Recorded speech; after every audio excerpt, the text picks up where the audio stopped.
Good day, viewers. Welcome to another edition of 30 Minutes, the interactive program of Trust Television with me, Manir Dan Ali. Our guest is a retired diplomat. I'm talking of Ambassador Usman Baraya, who has served in many posts. And one of his last posts was being the Nigerian ambassador to the EU in Brussels. Ambassador, now that you are retired, and I mean elsewhere, retired ambassadors set up think tanks and what have you. What exactly you doing here in Nigeria? Well, thank you very much indeed. It's very correct, and we are doing something very close to that, and we are constantly being contacted for lots of advice, especially on matters of international peace and security. And we do some jobs from the government in particular. I'm part of a think tank now that is being used by the government, and of course at a private level we are into so many things that are similar to the area of my specialization. You said the government does give you some jobs. Did they seek your advice on some of the big issues of the day, that is the new government?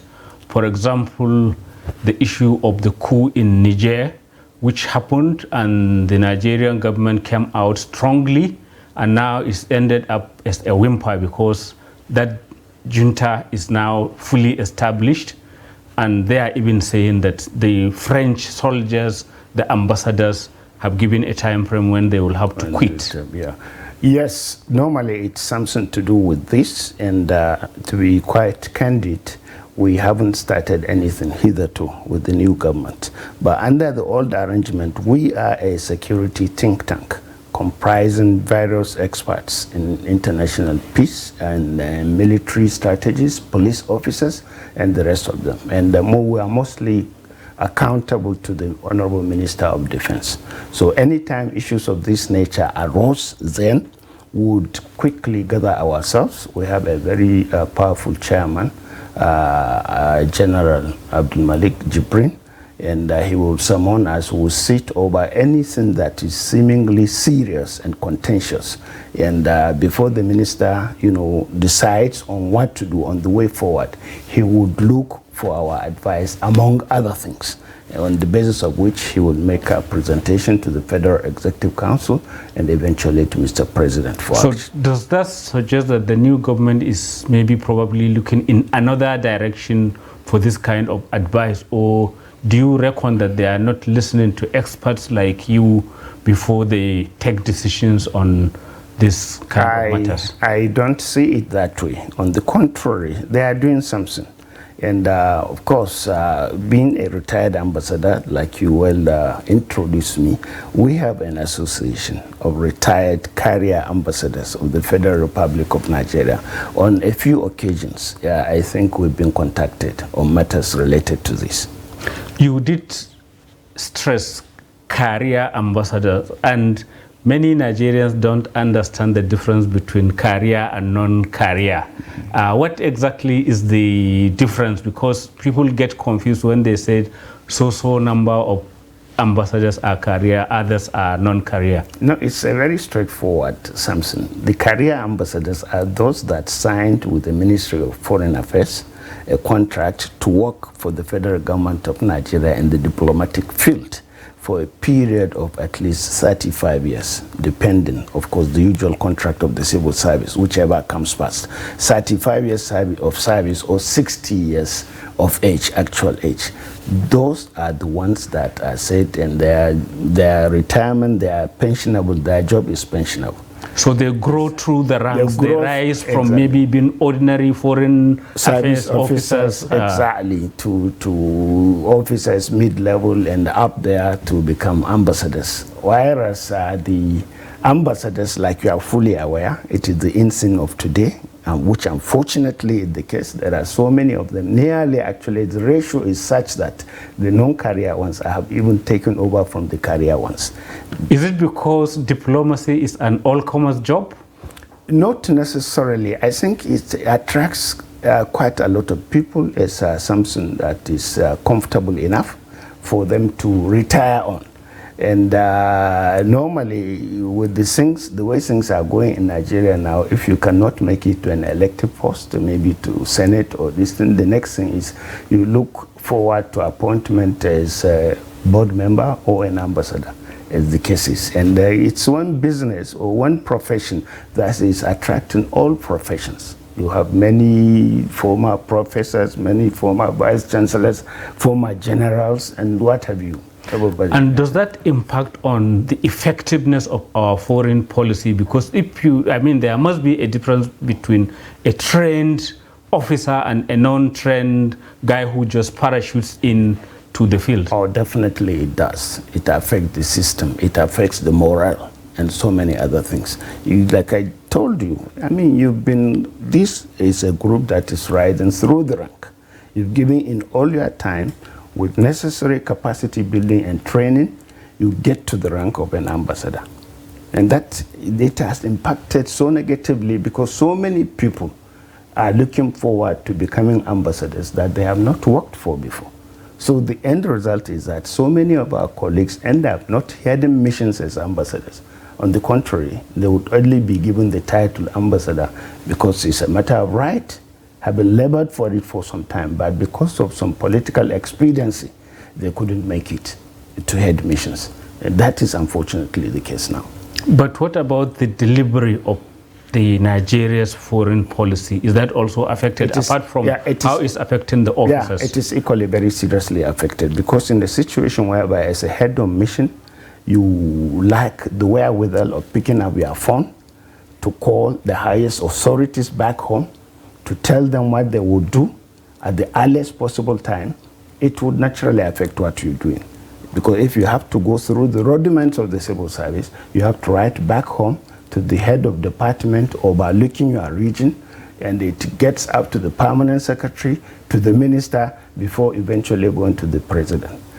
In developed climes, Europe and the United States, in most cases, ambassadors, that's why they are extraordinary and plenipotentiary of their countries. I thought it's just one big word that they throw around. So it has some specific weight. It has some significance. They are extraordinary. They carry excellencies. Excellencies that they carry is akin to the president because they represent the president. It's only if you look at the appellations, it's only the president and the ambassadors that carry excellencies. So extraordinary, they have the right to take decisions as they deem fit in the absence of any input from home. But the normal thing is they should be in a position of reaching out. For example, in our clan, the highest office is the villa. Short of reaching out to the president, they can reach out to the chief of staff, they can reach out to whoever it is that has the president's eye. Because diplomatic decisions, look at the case of Nigeria you just cited at the beginning of this thing. Such things cannot wait for tomorrow.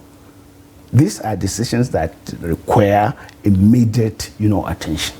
Now that you've touched on it, what is your assessment of how the Niger matter has been handled? Because now it is like Nigeria has been left in the lurch. I mean, President Tinubu came out to say this coup cannot stand and all of the tough talking.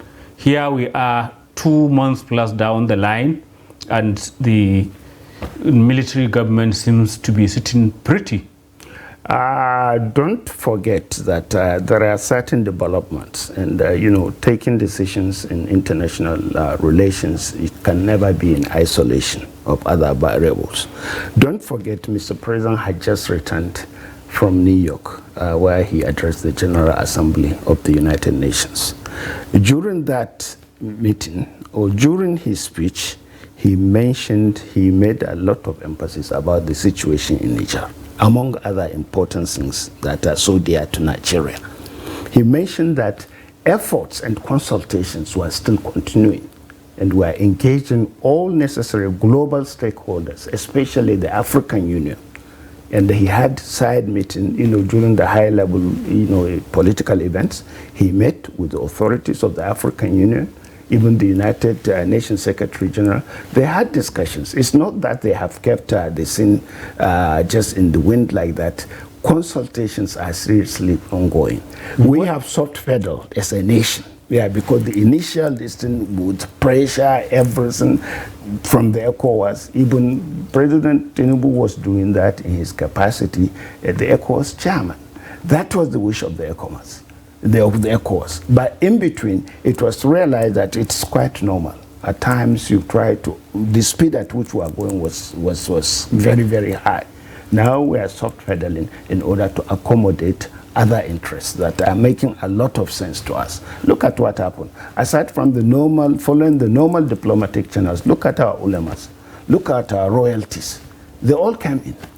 And yeah, but at the initial stage, even the Sultan's delegation, together with General Abdul Salam, were snubbed by the Niger military leaders. This was within the first days, I think first week or second week of it. And the situation was that I got it from one of the members of that delegation. The situation was completely different from the way it was being read.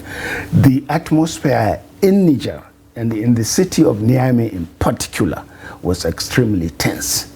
So all that the military did was to send the second highest person to come and meet with the delegation at the airport, because they couldn't guarantee the safety of our delegation crossing the city to go to the equivalent of the villa or the state house to meet with the head of the junta.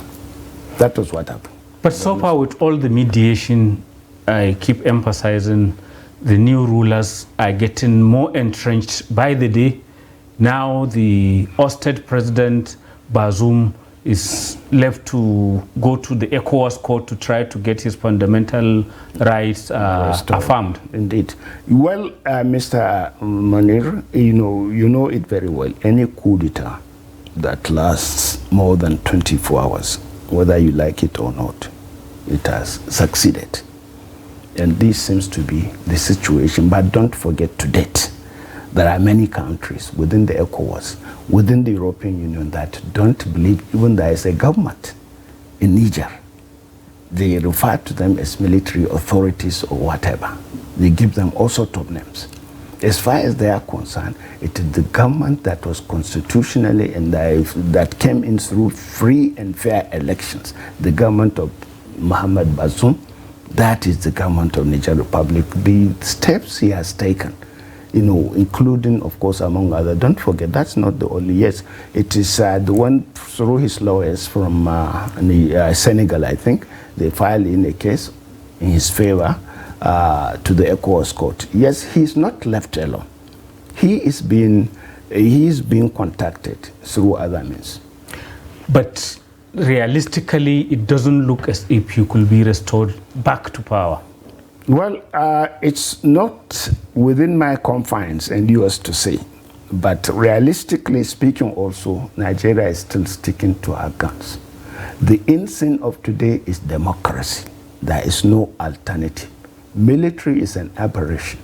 The best or the worst civilian government is better than the best military administration.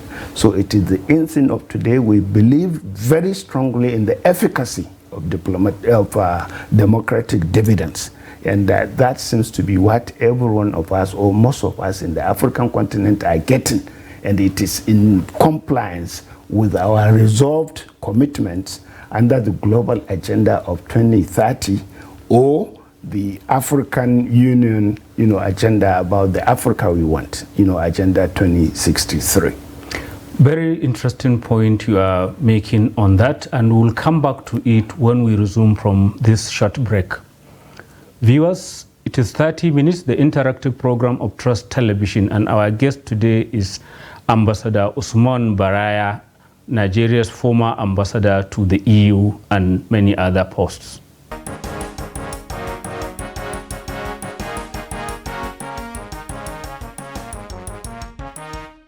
Welcome back. It is still 30 minutes, the interactive program of Trust Television, and our guest today is Ambassador Usman Baraya. Ambassador, before we went on break, we were discussing Niger, and I want us to still continue on it.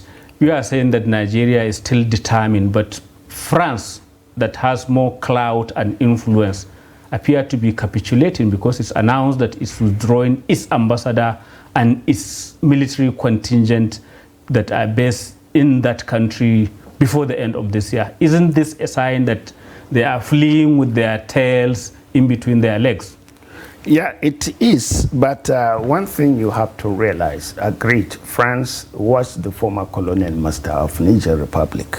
But the fact of the matter is, in terms of relationship, what entails between Nigeria and Niger Republic is by far more than what obtains between Niger and France. And over time, we've seen it in clear terms. Because of spillover of the developments in Burkina Faso and in Mali, there seems to be, it's like Niger is coming to serious pacts and terms with these countries, alongside, of course, with Russia and China.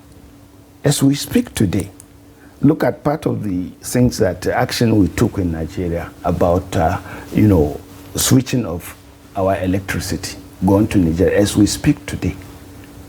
But they have survived. They have survived. As we talk today, as at yesterday, I saw a very, very big and gigantic, electricity plant that was supplied by Russia and about to take off.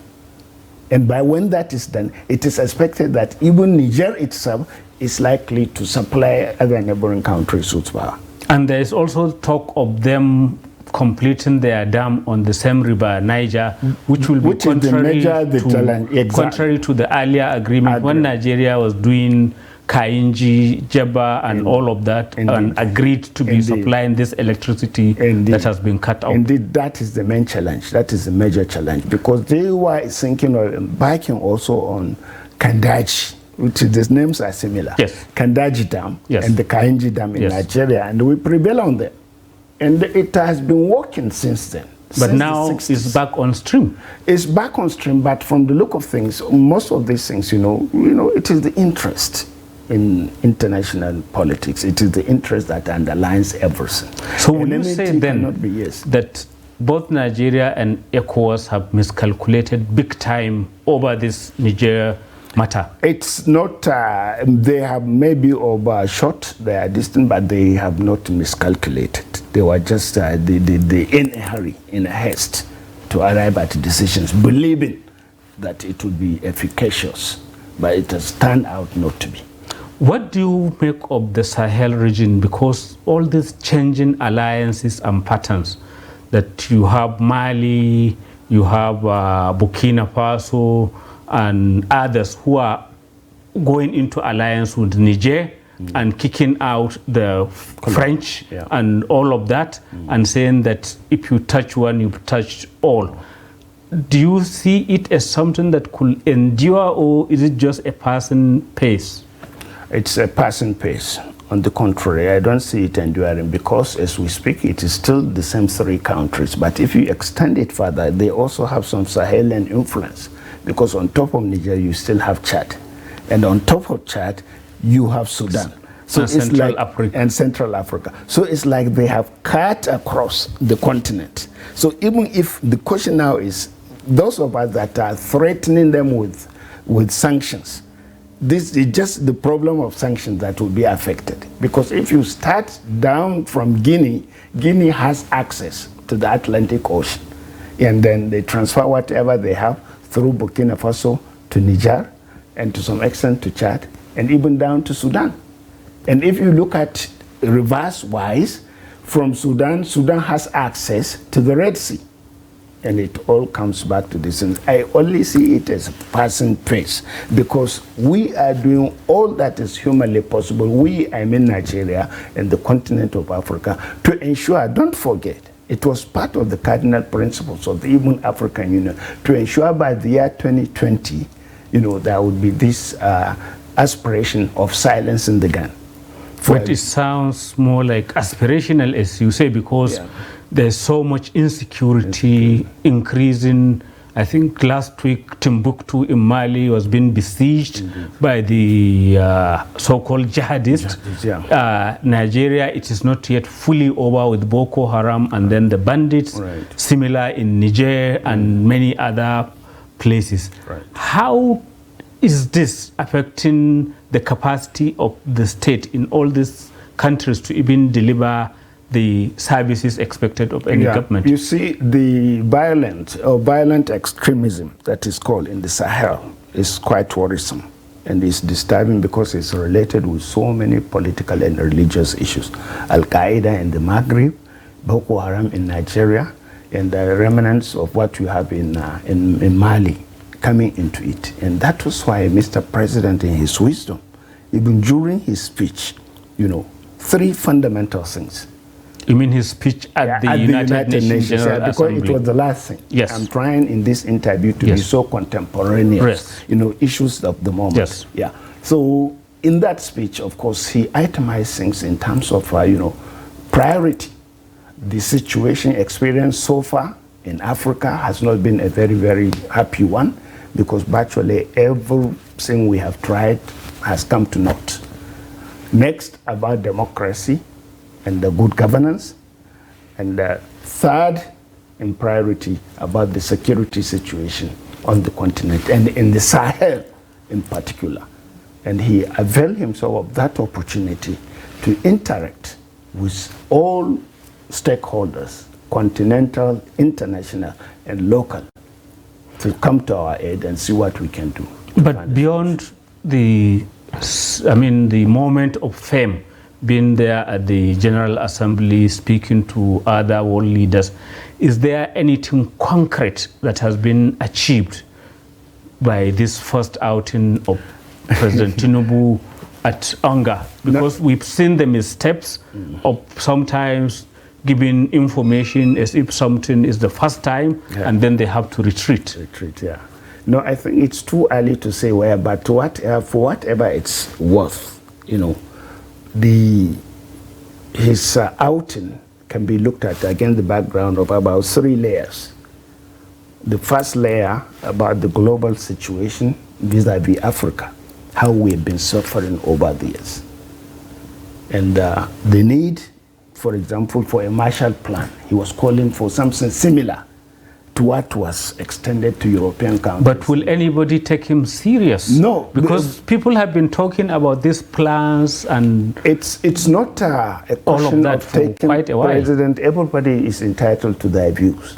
But the president had x-rayed the situation before now.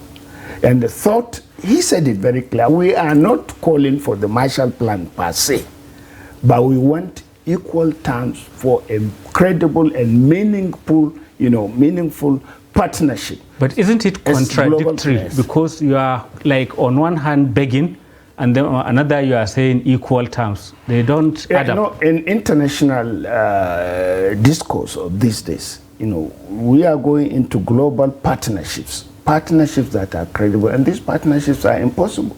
We are underdeveloped countries, but that was it's a human creation. It does not mean that it has no solution. It has solution. For goodness sake, the country of Niger that you've been citing examples, for example, about 3-4 years ago, I have had cause to go there for a meeting with all the prevalence of friends over that country. For over 60 years, there was nothing concrete to show on the ground. But it was not until when African countries as a whole started this idea of global partnerships for development. Immediately I got to the airport in Niamey, I saw a big change. An airport that was there for over 50 years from the days of Hamani Diori was still the one that was in place. But on getting to Niamey this time around, I noticed that it was a complete state-of-the-art airport. Probably built by the Chinese. Built by the Chinese. Who have been busy all over the continent building headquarters, including they have promised to build for ECOWAS, they built for AU in Addis. Exactly. So that airport built by the Chinese, when I was taken to my accommodation, the next thing was a 5-star arrangement, big one, Radisson Blue, built by the Turkish. Next day, I was going for my conference. It was at the Mahatma Gandhi, conference center, built by the Indians. But can you build a sustainable model based on waiting for others to help you? This Allabaku Musamu model of the houses. Can you build something? You can never do. You can never do. In fact, that's why it was because you didn't allow me to learn when we were still referring to the Mr. President. The idea was, all he was trying to say at the end of the day, we realized that we can no longer make any meaningful progress based on handouts, based on aids, and based on loans. All we need is a credible, fair and free, level playing ground in which we can be taken as partners in progress. And this partnership is quite possible because we've got all the resources. We've got all the resources you can think of.